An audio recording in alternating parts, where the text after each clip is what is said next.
Tired of cluttering your contact list with numbers you only need to message once on WhatsApp?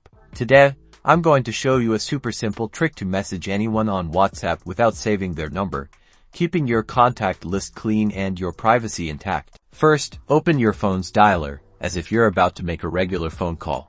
Now, carefully enter the full phone number, including the country code. For example, if you're messaging a US number, you'll start with 1, followed by the area code and number. Ensure every digit is correct. Next, carefully select the entire number you just typed and copy it to your clipboard.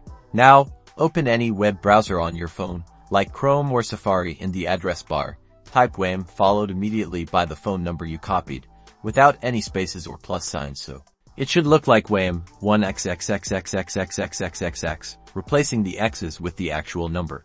Press go or enter to load the link. This will redirect you to a WhatsApp page, prompting you to continue to chat. Tap on continue to chat. Voila! You'll be taken directly to a WhatsApp chat window with that number, and you can start messaging them right away, without ever having saved their contact information. It's that easy.